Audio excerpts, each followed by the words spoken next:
वो चीखती रही, चिल्लाती रही कि मुझे छोड़ दो। वो दरिंदों के आगे बिलखलाती रही, रोती रही, नाक रगड़ती रही, पाँव पकड़ती रही कि मुझे छोड़ दो, मुझे छोड़ दो। मैं भी किसी घर की बेटी हूँ, मैं भी किसी घर की, मैं भी किसी की बहन हूँ, मैं भी किसी की बेटी हूँ, मेरे भी कोई माँ बाप है, मेरा भी समाज में कोई जीवन है, मुझे छोड़ दो। लेकिन उन दरिंदों ने उसकी एक ना सुनी, और वस्तुतः उसकी गिड़गिड़ाना, उसकी चीखें, उसके चिल्लाने की आवाज़ वो केवल दीवारों से टकरा के वापस आती रही।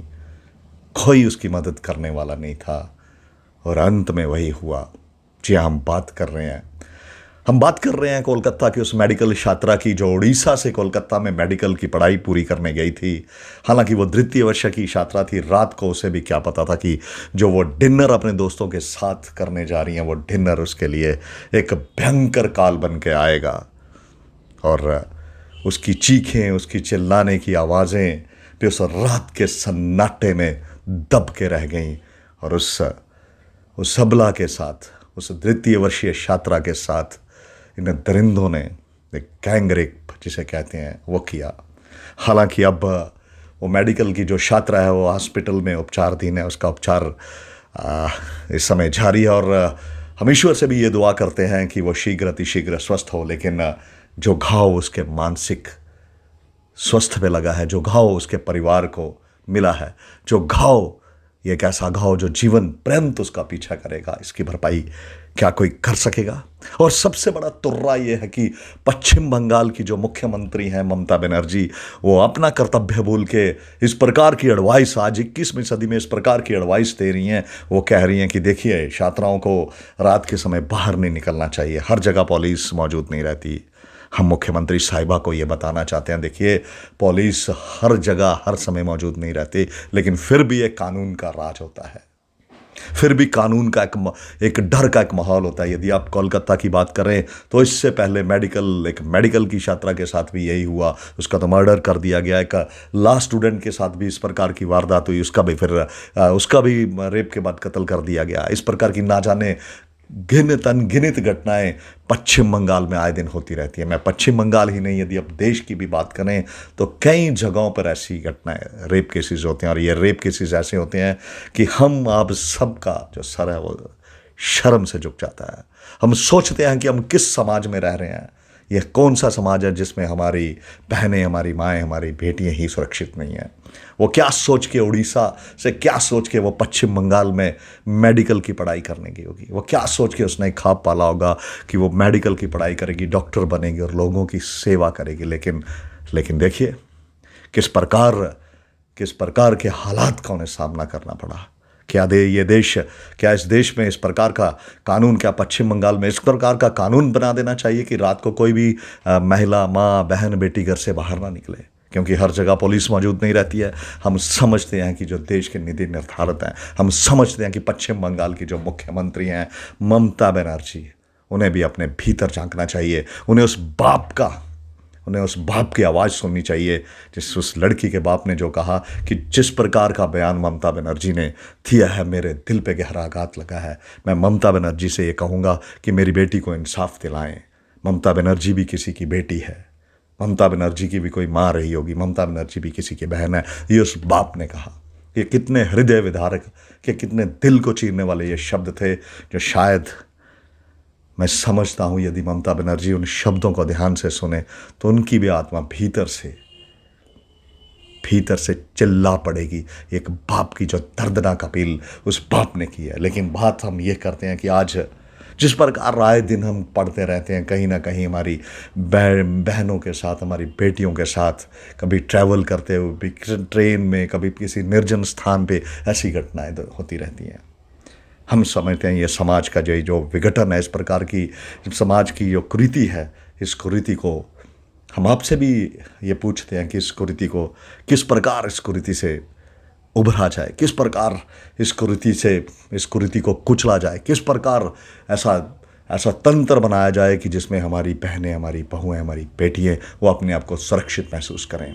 हालांकि हम समझते हैं कि इस देश का यदि आप इतिहास देखें, एक लंबा चौड़ा इतिहास है। इस देश का एक लंबा चौड़ा इतिहास है। यदि आपने रंगा बिल्ला की कहानी सुनी होगी तो उन्होंने भी किस प्रकार एक मासूम को रेप करके उसकी हत्या कर दी थी, और हालांकि बाद में उन्हें फांसी पे फंदे पे झूलना पड़ा था। निर्भया हत्याकांड सबके सामने, किस प्रकार एक चलती बस में उस युवती के साथ जो विभत्स वारदात हुई उसे तो शब्दों में भी बयान नहीं किया जा सकता। और उसके बाद जिस प्रकार पूरा देश, पूरा समाज आंदोलित हुआ, और जिस प्रकार एक कड़ी सजा उसमें भी दी गई, और उसमें भी फांसी के फंदे को आखिर उन लोगों को झूलना पड़ा, लटकना पड़ा। लेकिन फिर भी हम समझते हैं कि इस प्रकार की वारदातें जो आए दिन हमारे समाज को झकझोर रही हैं, और इस प्रकार की वारदातें आखिर कौन माँ बाप फिर अपनी बेटियों को किसी दूसरे राज्य में, अपने से दूसरे राज्य में, प्रदेशों में पढ़ने को भेजेंगे? यदि इस प्रकार की घटनाएं नित्य प्रतिदिन आए दिन होती रहीं तो हमें भी लगता है कि समाज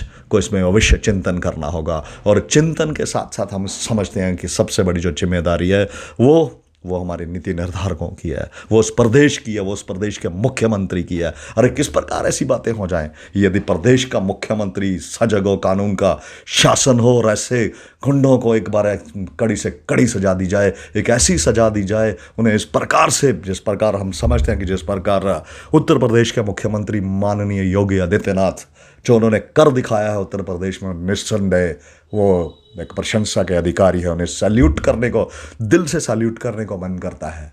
वो अब अपराधी को मौका नहीं देते हैं। अपराधी वारदात करेगा तो अंजाम भी साथों साथ ही भुगतेगा। इसलिए इस प्रकार हम समझते हैं, जिस प्रकार एक कहावत है टिट फॉर टैट, आज समय आ गया है कि इस प्रकार की वारदातों के जो लोग इन वारदातों में मुलव्विस पाए जाते हैं उन्हें कड़ी से कड़ी कानून के दायरे में रहते हुए सजा दी जाए, ताकि भविष्य में वो एक सजा पूरे समाज के लिए एक उदाहरण बने।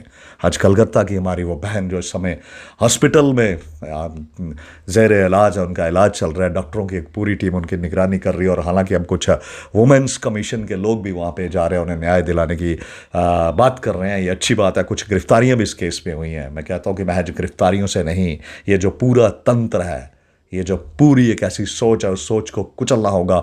और जिन लोगों ने उस बेटी के साथ ये वारदात की है उन्हें उनके अंजाम तक पहुंचाया, और शीघ्र अतिशीघ्र पहुंचाया जाना चाहिए। अदालतों में ये केस लटकने नहीं चाहिए। इनके ऊपर स्पेशल कोर्ट्स भी जैसा कि बनते हैं, स्पेशल कोर्ट्स, स्पेशल अदालतें बना के इनकी स्पेशल सुनवाई करके और उन्हें कड़ी से कड़ी सजा इस सारे विषय के ऊपर दी जानी चाहिए।